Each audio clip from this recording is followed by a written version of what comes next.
Now, in terms of moon phases and eclipses, we have some fairly exciting things happening around both the Aquarius solar eclipse in mid-February and then again in August at the follow-up solar eclipse in Leo, which happens on around about August the 12th. So both eclipses fall in the Leo-Aquarius axis, a sign polarity that I've been talking about quite a lot since July, August 2025, when we had that Seal of Solomon, Star of David, or Merkaba aspect pattern happening between the 3rd and the 6th of August. So as you may already know from some of my previous podcasts, the lunar nodes are currently oscillating between these fire and air signs on one hand and the Virgo Pisces axis on the other, which is why we have such a mixed bag of eclipses from a sign perspective this year. In essence, what's happening is that we are at a cuspal or a liminal moment where we're kind of crossing over. We haven't quite finished working through all the earth and the water transits that have been taking place since 2024 when the Virgo Pisces eclipses began. But simultaneously, we're also in the process of shifting gear into the fire and air stuff that began in earnest in February, March 2025 when Saturn and Neptune changed signs, shifting from watery Pisces into fiery Aries. A trend that really got underway with Pluto's ingress into Aquarius. And of course, this was followed by Sedna and then Uranus, who moved into Gemini. And this will accelerate around the fixed sign eclipses in February and August. Moving on, here's a breakdown of all the eclipses that will take place in the Leo-Aquarius sign polarity between 2026 and 2028. As you can see, this cycle gets underway in mid-February at the annular solar eclipse in Aquarius. We will have a follow-up or corresponding eclipse, this time in Leo, the sign opposite to Aquarius on the zodiac wheel, on the 12th of August. Now, both of these coincide with a ton of planetary activity, something we'll get into in a minute.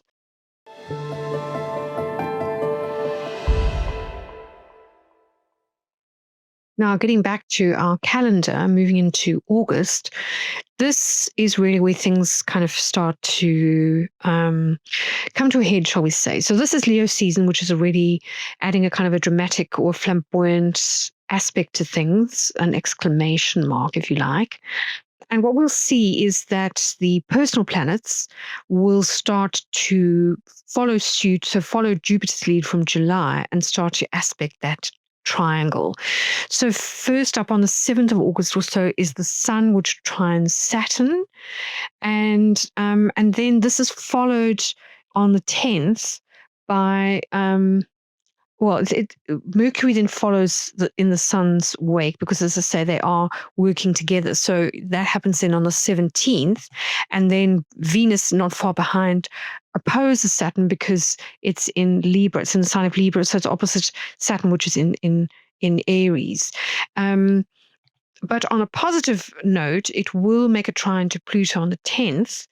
So kind of making an airy positive aspect to Pluto in Aquarius. But from there, it will oppose Neptune in Aries. So adding another dimension to that aspect pattern, which we'll see when we come to look at the chart for the solar eclipse.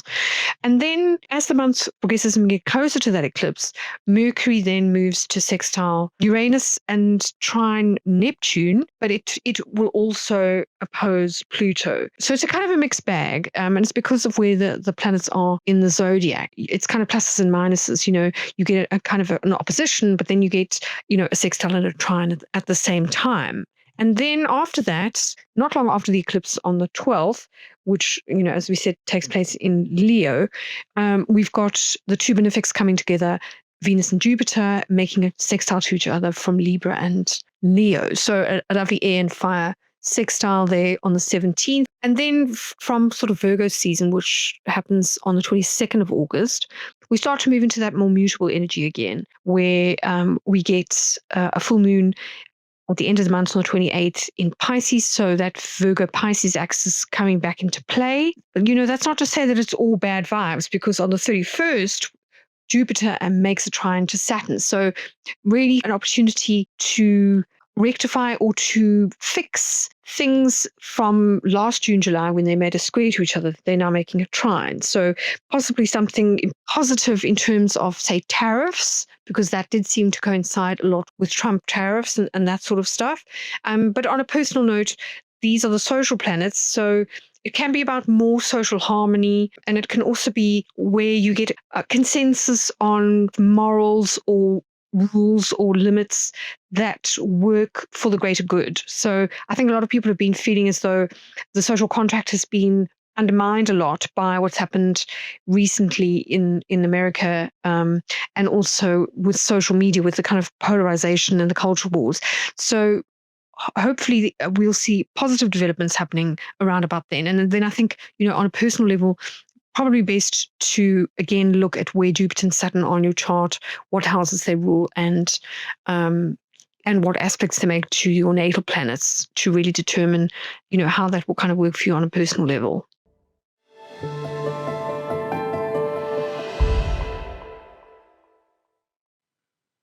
Now, in terms of overall energies for the August solar eclipse, the Sabian symbol for the 21st degree of Leo, which is where the solar eclipse will happen, evokes an image of headless chickens, giddily running around, making a flap.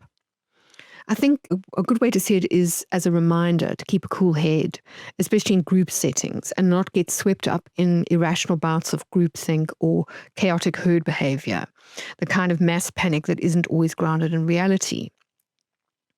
Think about the podcast that I did about egregores. So consider crowd psychology, viral reactions, and the more shadowy side of Aquarius as the ruler of groups, expressed through things like social media or, mob mentality and that sort of thing. So this theme is carried through into the human design via gate 4, the gate of mental solutions, located in the center of the mind. So like hexagram 4 in the I Ching, which is all about immaturity and inexperience, gate 4 is concerned with ignorance, intellectual naivety, and the search for answers. It's part of the channel of logic, which reminds us, a bit like Socrates, that we don't always have all the answers, and that that's okay. In fact, intellectual humility can be helpful because it opens the door to curiosity, asking better questions, and to seeking out experts who genuinely know this subject and may be able to provide an answer. Taking place in line 2 of hexagram 4, the message becomes even more grounded. Logic can take many forms, and it doesn't automatically lead us to absolute truth. Think of all those contradictory health studies about, does this food or supplement cause disease, or is it actually helpful? And I think here the message is very much that not everyone will see things the way you do or accept your particular viewpoint, and that's okay. It's all right for there to be multiple viewpoints, and that we don't have to polarize into, just because people don't agree with you that they are bad sort of thing, that it has to be either or. We can have a, conversation about things. And also that just because an idea is popular or repeated often doesn't necessarily make it universally true. And here, I think the individualism of Leo, expressed as independent thought and critical thinking, becomes a useful counterbalance to collective forms of mental influence, being a sheep. Whether that's propaganda, algorithmic nudging, or the swirl of misinformation and disinformation that can sometimes shape group behavior, especially online.